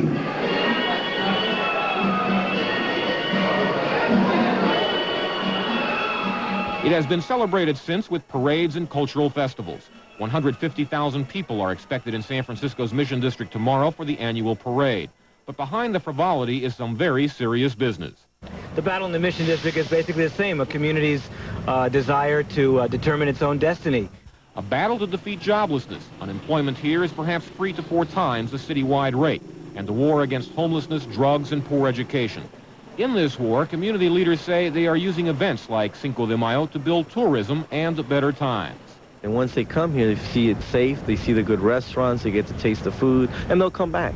And so you'll go to a local restaurant, and before maybe they just had 2 employees, now they have 5 employees. It was only in the last few years that major corporations like Coca-Cola and Miller Beer have helped sponsor the celebrations here. And in the last 5 years, the number of banks and S&Ls has grown from 3 to 8 in the Mission. America is starting to recognize that we're a big population and we're a growing population, and now they're starting to pay attention to this population that was neglected in the past. Like the Battle of Puebla, against seemingly insurmountable odds, there have been victories here, enough to convince at least some people the fight should go on. In San Francisco, Jim Vargas, Channel 7 News. So does the celebration. The Cinco de Mayo parade starts tomorrow at Army and Protero in San Francisco, and that's at 11 a.m. It runs until 6 p.m. The Space Shuttle crew began their second day in space with a fanfare of music and NASA's congratulations for a job so far well done.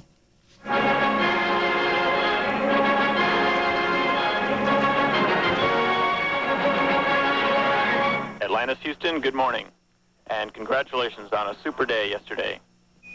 Like any travelers unpacking their bags, the astronauts are still missing a few things.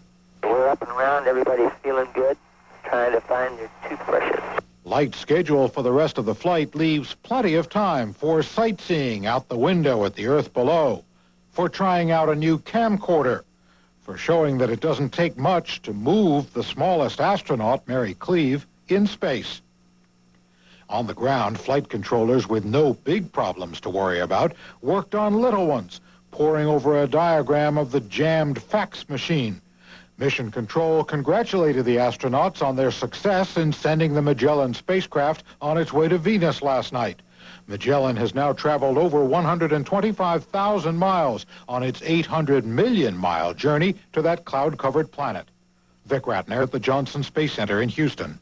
All week long, the naturalists have been talking about variations in weather in the Bay Area, and today we had 9 different kinds of weather. Whatever you wanted today, yeah. And don't forget that next week we'll be doing specials on 5, 6, and 11 about the Bay itself. Today, we had the fog and low cloudiness along the coast and the Fickled Finger finding its way all the way to Alcatraz. Later in the day, high clouds from a system just off the coast to our west was moving over, and you can see on the satellite picture where it is. It's coming up against the ridge of high pressure and just not making any headway. We could have drawn it as a stationary front, which we did on the southern end, all the way through, turning into a trough as it goes up near the Canadian border. But in point of fact, we can probably expect that within 24 hours, when Brian is with you next, it will be completely gone. The parent low will have gone to the northeast, and a ridge will have started to build to take over. Let's put the jet stream in and see why we're getting the high cloudiness. Air at the upper levels, 30,000 feet and better, are coming from the southwest, both at the subtropic and the polar regions. And as we get rid of the jet, you can watch the energy just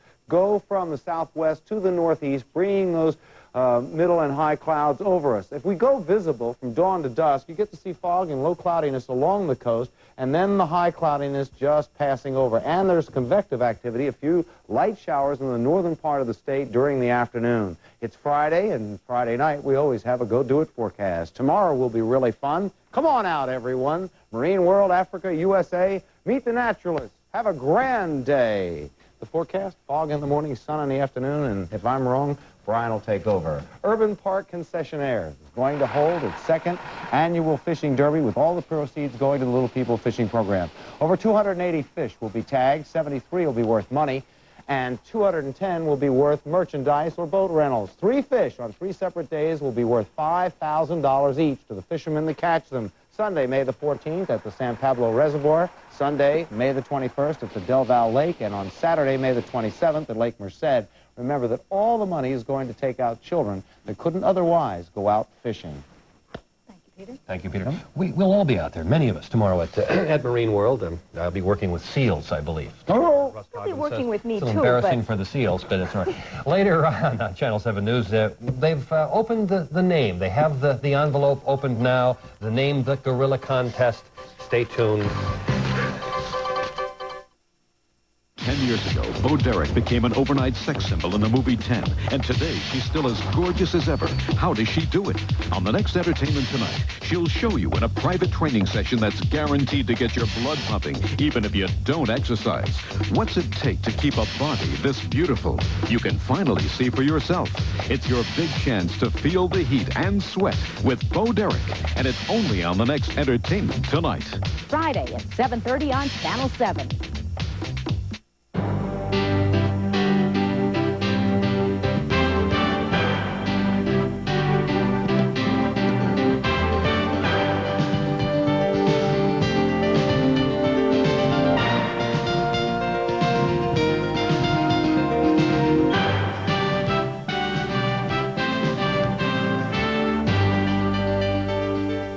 Flights to San Diego, call U.S. Air or your travel consultant today.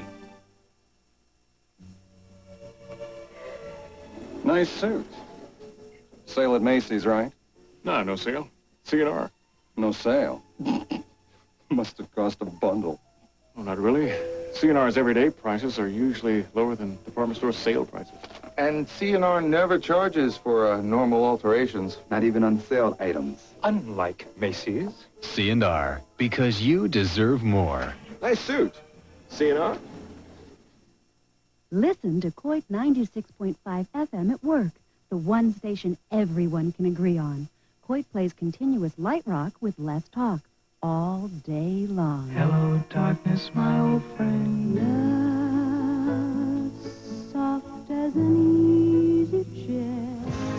Say you, say me. Your official at-work radio station. KOIT, 96.5 FM, 1260 AM. This is the final day of our series on microclimates, and Joel Bartlett joins us now for the last report. Anna, one of the questions I'm often asked is our climate changing? I mean, I'll bet I've been asked that question 20 times today just in the KGO newsroom. The answer is yes. Through the history of the Earth, there have been dramatic changes in our climate, and there's no reason to think that in the future we won't see more changes in the climate, but often these changes are very subtle, such as when grassland or forest are taken over by concrete and asphalt. Now, what we have is called the urban heat island. The sun is radiating energy which is received equally in the rural as well as the urban areas. But in the rural areas, the energy, much of it is used to evaporate moisture out of the vegetation in the soil. Evaporation is a cooling process, so the rural areas tend to be cooler than the city areas. In the city areas, this heat is actually absorbed by the concrete and the asphalt, so the cities tend to be warmer in the daytime. Then at night, what happens is the energy is re-radiated back into the atmosphere, but it's radiated faster in the rural areas, so they tend to be cooler, where in the cities, the urban heat island effect, this radiation is more slow, and the energy which has been stored up in these buildings radiates more slowly, and so they tend to be warmer. And this is called the urban heat island effect. Now we'll talk about the specific forecast for various parts of the Bay Area through the weekend. Now tonight we're going to have fog along the coast extending inland during the night and morning hours. Have you ever heard that one before? It'll be burning back to near the coastline by midday. Up in the wine country area, our pick city today is Vallejo, and you can see the way it'll look through the day. Morning temperatures in the mid-50s. They'll see a little early morning fog, but it'll warm up into the low 80s by afternoon. Beautiful weather at Marine World today, where all of us are going to be having a good time tomorrow. Please come on out and join us. Now, up here in Marin County, it won't be quite so warm tomorrow afternoon because there'll be a little more fog in the morning and a little slower to burn back to the coast. But in San Anselmo, again, look for fairly mild overnight temperatures, mid-50s, but climbing to the upper 70s by afternoon. Now, in the eastern part of the East Bay, our pick city is Pleasant Hill. That'll be one of the warmest parts of the Bay Area tomorrow, the whole East Bay area. Overnight lows around 60 degrees, but look at that, the mercury zipping up into the mid-80s by afternoon, so a good day for all outside activities. Coming a little closer to the bay in the East Bay, Hayward, our pinpoint city, again, a beautiful day. They'll see a little more night and morning fog than farther inland, more of effect from the bay and the ocean, so overnight lows about 60, afternoon highs in the mid-70s. Down in the South Bay, boy, we've got an alert crew. Ken Sizz is on the ball. He's one of the best in the business, despite what some people around here say. Just 6 a.m., 60 degrees, 83 in the afternoon. He is the best in the business. And then as we come a little farther north in the peninsula area, San Mateo can look for lows about 55 degrees, but finally climbing to about 79 in the afternoon. And in San Francisco, depending on where you are, we'll see upper 60s near the coast, but we'll see mid-70s inland. And that's the way it looks for tomorrow. Thank you. Well, we've got the big news tonight. San Francisco Zoo's new baby gorilla has a name, thanks to all of you who entered the Name the Gorilla contest. Channel 7's Leslie Brinkley is standing by live at the zoo with the winning selection. Leslie. Oh, yes, Pete. Let's get the drum rolling. I mean, after all, what do you name a 2-month-old baby gorilla? Well, among the names you folks came up with, 105 entries, are Bobo, Bongo, Bongo Baby, Boomawang, Bubbles, even Sam Simeon. But no, throw all these out. That's no good. You had to do your research, and you had to look into some African languages. And the name for this baby gorilla comes from an area of Nigeria along the equator, and it is a name that means God of Thunder. It's Shango, a very big, tough name for such a little guy. Mama Bawang still pampers her baby boy gorilla and has ever since he was born on March 11th, weighing only 4 pounds. She cuddles him, she nurses him still, and plays with him all day. She takes such good care that no one has even tried to go near the baby. Curators would have to anesthetize Mom to get even close. And besides, it's better he grow up exclusively with gorilla role models, they say. The KGO Gorilla Cam kept a round-the-clock eye on his birth and development. Now, this is Shango today, cradled in his mother's palm, looking out on the jungle out there. He's strong, and he's taken a lot of interest in what's going on around him, and he's starting to reach out and touch the other gorillas in the group.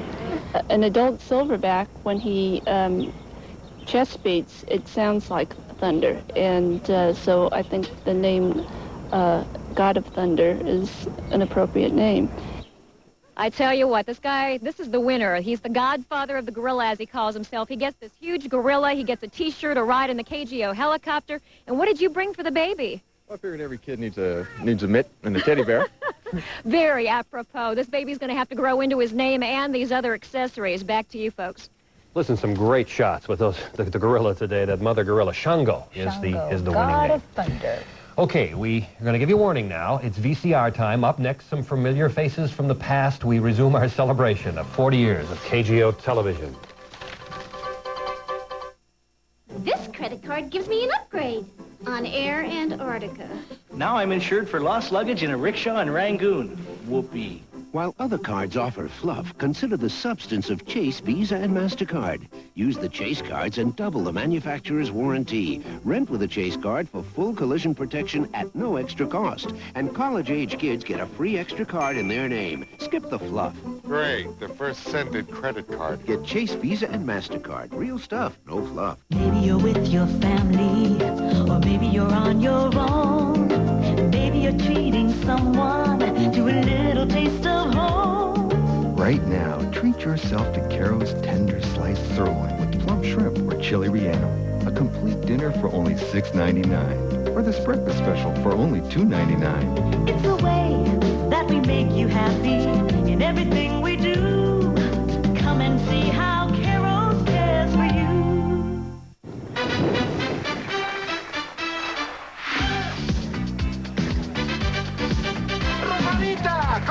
Ever notice how you never see a real Mexican meal without the refried beans?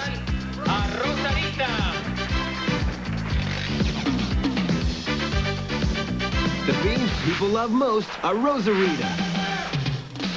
Make it a real Mexican meal with Rosarita refried beans.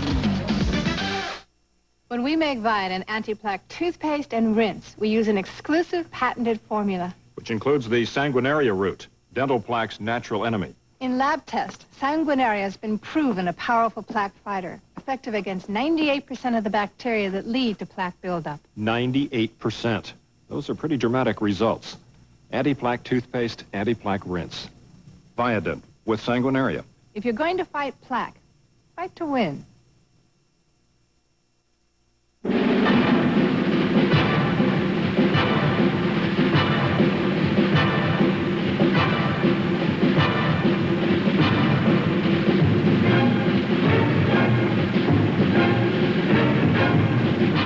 Who, what, when, where?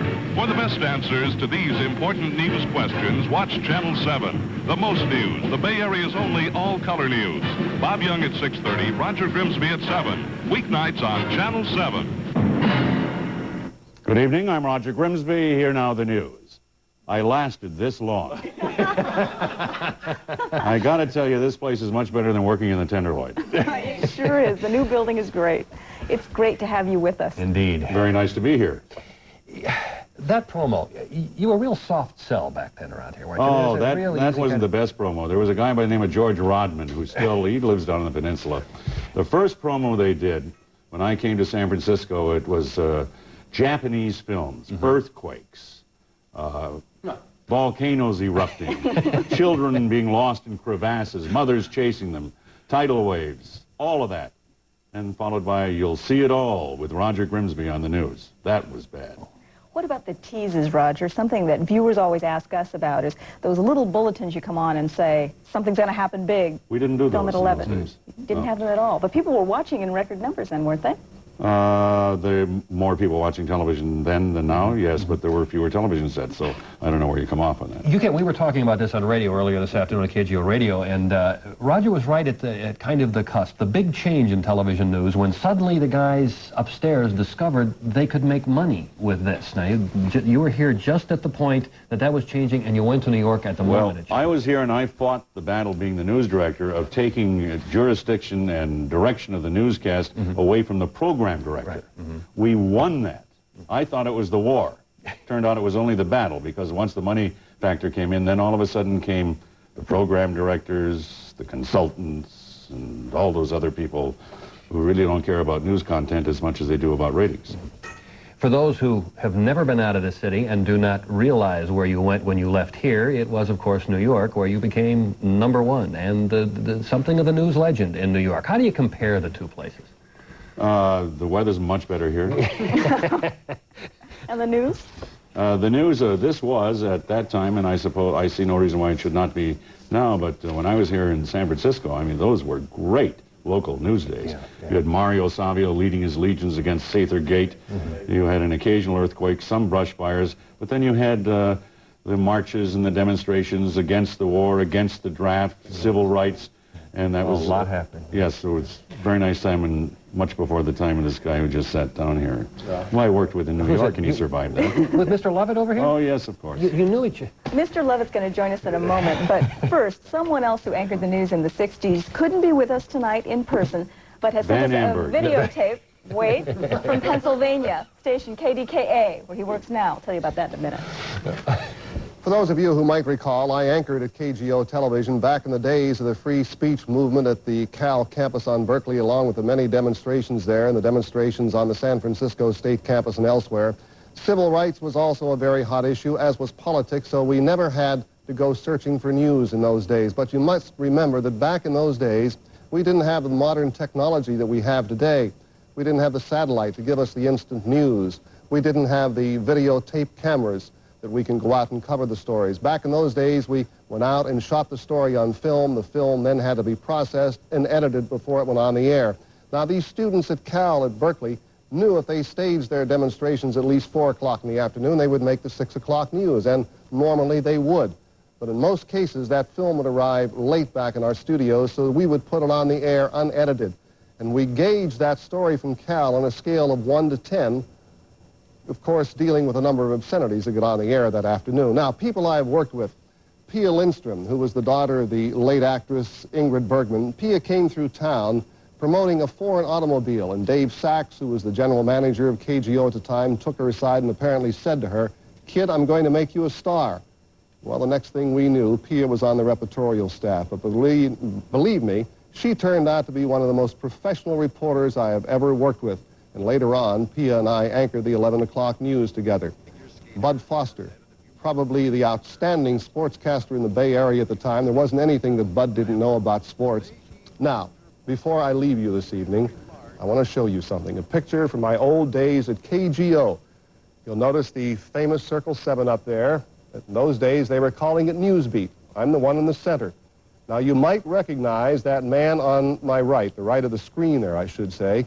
I believe he's now retired and living in the southern part of California. Seriously, however, I'll always have a soft spot in my heart for KGO. After all, I've spent 10 years of my life there. As a matter of fact, my wife and I return to the Bay Area at least once every year to visit friends and admire your beautiful city. So, happy birthday, KGO, on your 40th anniversary. May you have many, many more. Nice to hear from Ray Tannehill, and before I leave, I don't want to be in trouble with management again. I had the Channel 7 pin in my pocket. The only person wearing one here is Dan Lovett. Got job problems? I've learned too. Thanks, and happy birthday. Thank you, Roger. We're coming back with another blast from the past, as a matter of fact. Books cost too much. History's Powerful Women, Antonia Fraser's Warrior Queens, just $14.92. If you paid full price, you didn't buy it at Crown Books. It's Lucky Deal, the new scratcher that makes every prize instant, including every trip to the big spin. We'll go look at the stereos. I could have bought a better TV. Oh, come on, dear. We came to see a stereo. I could have bought a better TV. Well, the department store didn't have that one. I could have bought a better TV. For less. For less! Should have gone to Circuit City. With Circuit City's vast selection of brand name audio, video, and appliances, and guaranteed low prices, you'll never be sorry. I could have bought a better TV. Circuit City, the intelligent choice. When my sister and I were little girls in Canada, we used to set each other's hair every Saturday night and talk for hours about all the things we'd see if we ever left Nova Scotia. Well, I'm married now and live with my own little girls in Cincinnati. Don't you know, I go back to Nova Scotia almost every Saturday night. Who says you can't go home again? Go ahead. Reach out and touch someone. Hey, a couple of calories here, a couple of calories there. What can it mean? Well, I'll tell you. If, for instance, you were to refresh your breath with a 1.5 calorie Tic Tac, as opposed to a 6.5 calorie Certs, over a lifetime, it could easily mean the difference of maybe 100,000 calories?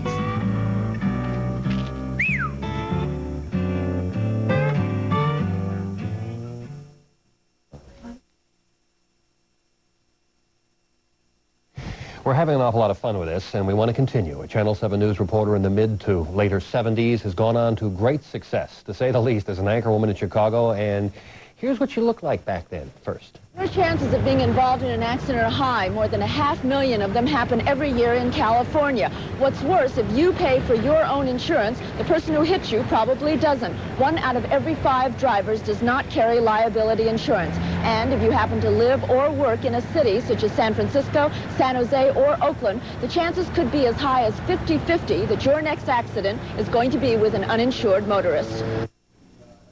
I can't believe it. I hear myself.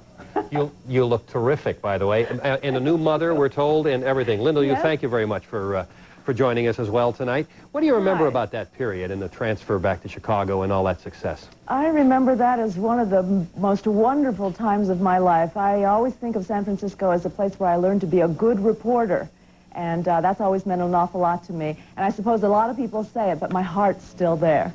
Linda, there are so many people here who tell stories about you. Everyone's got a little Lindy U story to tell. Oh, no, don't tell any of them. I want to hear your story, some of the things along that learning process that maybe people here might not have remembered, or maybe they didn't even hear when you were working on the air. Oh, I remember that part of learning to be a good reporter was to do as many reports as you possibly could, because I always felt as if every time you did one, you learned something new. So I think what I learned most in those days was that working at KGO meant working 7 days a week, probably 15-hour days. Does this sound familiar? Sometimes. You still work like that in Chicago, don't you? Oh, sure. Well, we Sure do I here. That's why I bring that up. Yeah, right. This is one of these questions that we've been asking people all day. Do you miss San Francisco? Are there moments you regret having left here? Absolutely. Thank you very much. Especially in January and February when the cold wind blows across Chicago. I really think of San Francisco, and I even miss the fog. Linda, thank you for joining us tonight. Great to see you. It's really wonderful how many people here have been sharing their affection for people that they remember so well and worked for. Absolutely. Through the mid-70s and the early 80s, the anchor team that dominated Bay Area television was Van Amberg and Jerry Jensen. Jerry, you'll remember, died of pancreatic cancer in 1984. We have very fond memories of him, and here's just one example of his personal involvement with the news. This is from a 1982 report on the growing problem of juvenile crime. Well, we can explain violent crime in terms of history, poverty, psychology, and the availability of lethal weapons. We still must ask ourselves why violent crime in this country has increased so much that there is one every 27 seconds. Many of them are committed by young people, and juvenile courts deal with young people. In about 1 hour from now, we'll return to the San Francisco Juvenile Courtroom and hear from a judge who deals with these youthful offenders every day. Good evening. Here's what's happening. Patricia Hearst will not go free tonight. A federal judge revoking any bail for the fugitive, daughter of the newspaper publisher here in the city of San Francisco. Judge Oliver Carter saying he has very serious doubts about granting freedom to anybody who punctuates her opposition to society with gunfire.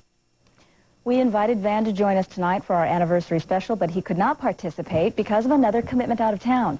Van now lives with his family in El Cerrito and runs an independent production company. Starting a family later in life can be a real jolt to the couple that's used to a great deal of freedom and just looking out for themselves. Adding children disrupts well-established patterns of living, adds new burdens, requires new sacrifices.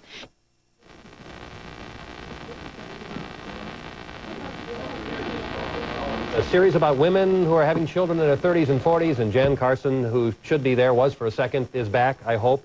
Jan, hi, how are you? Hi, Pete, how are you? Just fine. What do you remember about that period? We're asking the same question of everybody.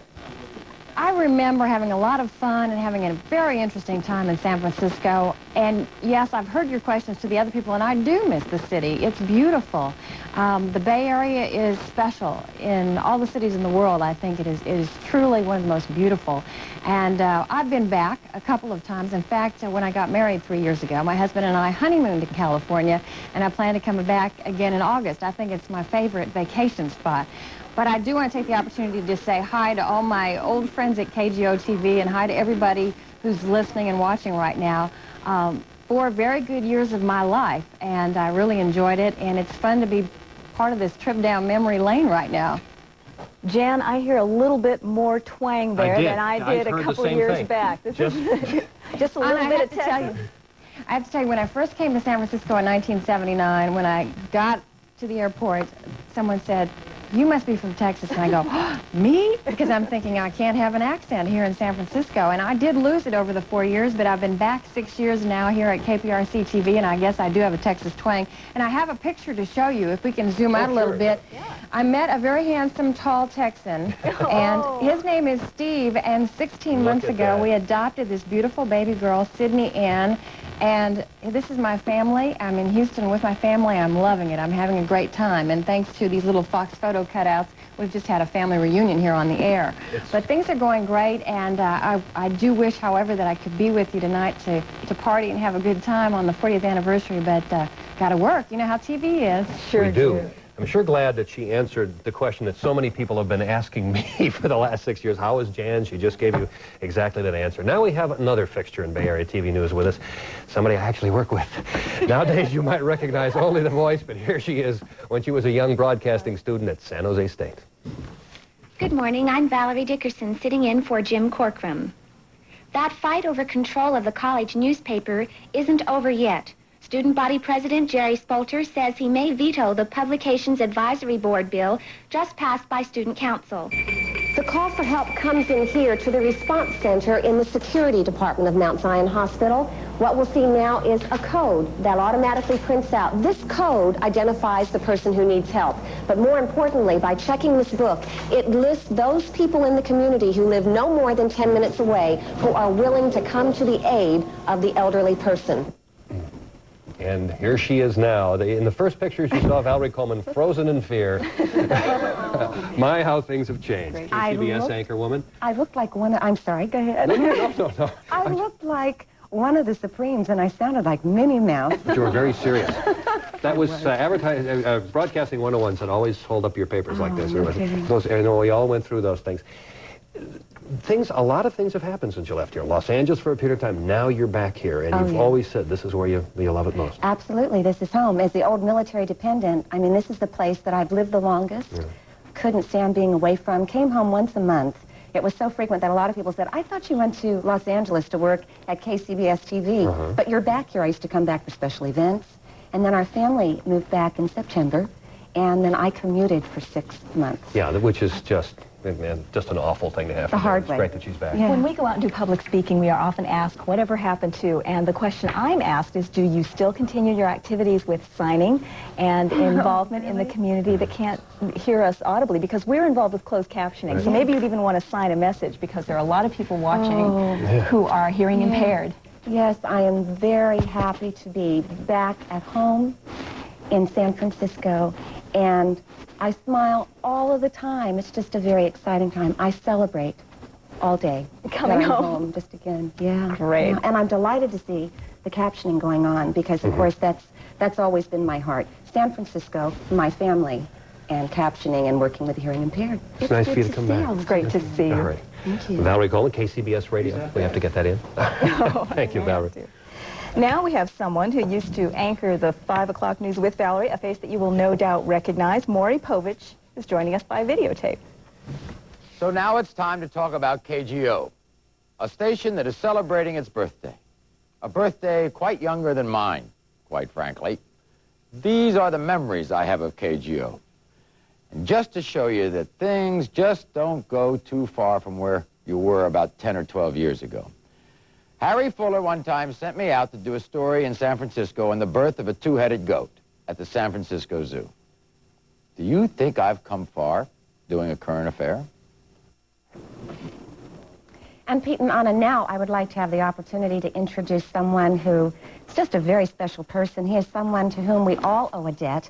This person is one of the pioneers of television, and he's with us right now. William Winter, who began broadcasting here on Channel 7 in 1958. Right, it's a long time ago, isn't it? Yeah. Welcome. 30 years. Thank you very much. Because we didn't get a chance to work together, but it's a pleasure to meet you. I got a chance to talk to William Winter this afternoon for a while on radio, and one of the remarkable things he did was he was one of the first people in this country to visualize the notion of news. That is, to figure out a way to do news when we didn't have film and we didn't have tape.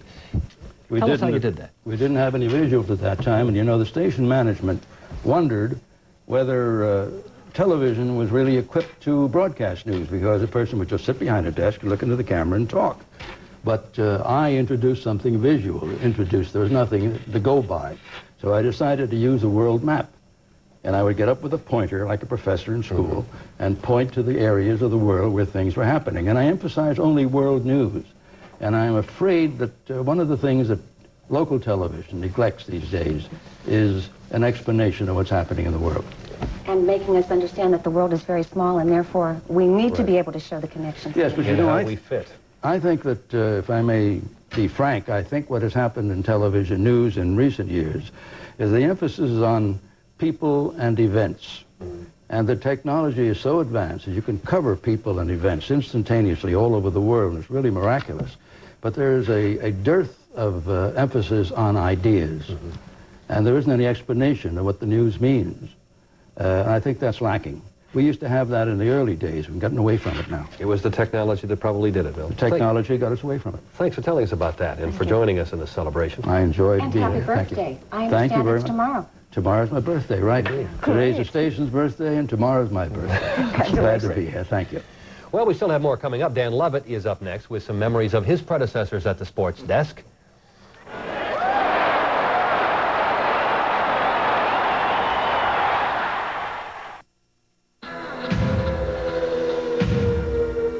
The cat is back. In 1988, Jaguar won the world's two toughest races, the 24 Hours of Le Mans and the 24 Hours of Daytona. In 1989, the winning performance of Jaguar's 12-cylinder power can be yours in a slightly domesticated version. The Jaguar XJS. For the name of your nearest Jaguar dealer, call toll-free. Listen, just taste this chicken cacciatore and you'll know why they named these new microwave ad meat dinners Hunt's Minute Gourmet. Not Hunt's Minute Edible or Hunt's Minute Acceptable or Hunt's Minute Pretty Good. Hunt's Minute Gourmet. That's how good they are. Just add your fresh meat to Hunt's rich gourmet sauce, then simmer in their microwave cooking bag. Mmm. And there's Oriental beef, Cajun pork. New Hunt's Minute Gourmet. Not just okay, gourmet. Discover the way to make your home more beautiful for so much less now during the annual Mother's Day sale at Suburban House. Everything is 25% off store-wide, and we've special ordered over 150 upholstered chairs just for this event. They're sale priced from only $3.99. Plus, you get a 10-day delivery guarantee on items in stock, a price guarantee, and a personal guarantee from Suburban House that means everything will be right. Discover the Mother's Day sale at Suburban House now. Excuse me. Would you mind showing me around? You think you might get lost on your own? No. I mean, is all this included in the salad bar? Yeah. Even the hot pasta? Yeah. And all these soups? Yeah. The tostadas and the nachos and stuff? Yeah. Wow. This is the kind of lunch the Vikings used to eat. Sizzlers, all-you-can-eat salad bar lunch. Real food, real fast. Gee, what's this? I've never seen fresh fruit before. Once, at my mother's. Does she know you're out by yourself? Sizzler. I want to probably interview one of the experts in the field of sportscasting. Do you give Jim Solania more than 6 weeks? Well, I gave him my job.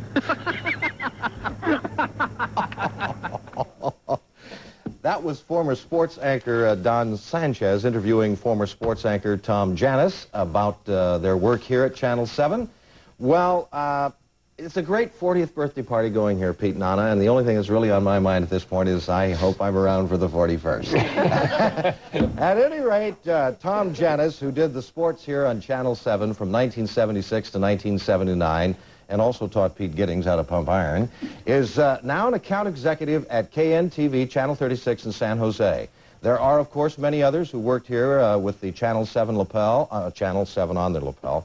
The late Bud Foster, who was here in the 50s and 60s, plus Bob Fouts, the father of the famous quarterback, whom I had the privilege of working with in the mid-70s on the ABC radio network. And many of you will remember Martin Wyatt, who was here from 80 to 84. Martin is now with Black Entertainment Television, based in Washington, D.C. There was John Buren, who was here in 84 and 85. Buren is now at WJZ in Baltimore. And there was this guy, Jim Selania, who was here from 79 to 83. He now works on the set of WPCQ, Channel 6, Charlotte, North Carolina. Since leaving the Bay Area, I worked in Denver, Colorado for a while. Those Broncos don't exactly have the Super Bowl mastered yet, do they? Now I'm working in Charlotte, North Carolina. That means the Hornets and racing. The pace car hits pit road. It looks like we're going to have action. Harold Kinder has the green flag in hand. 42 cars thunder down the main stretch. Kulwicki and Elliott hit the stripe. The Oakwood is underway. But the one thing I took with me from KGO in San Francisco was always be on top of the story. Know your facts. Strive for accuracy. Engel will score right here on a single to right field, and Cleveland's doing okay. I mean, Milwaukee's doing okay. What am I watching here? I'm watching Milwaukee and... What in the living daylights is this? This is Milwaukee and Minnesota. Well, this is turning out to be more interesting than I thought, because it's not the game I thought it was. That's great. Well, here's a guy I have known for many years, a friend of long standing, and who did sports here on Channel 7, as many of you remember, from 1971 to 1976. John O'Reilly, the master of the ad-lib under all conditions. John, down too. What? They're all written down in advance. How are you, John? He is joining us tonight from Houston. As I said, John and I have been together. We've crossed paths many places. It is good to see you, my friend. Tell the folks here in San Francisco where you are and what you're up to now.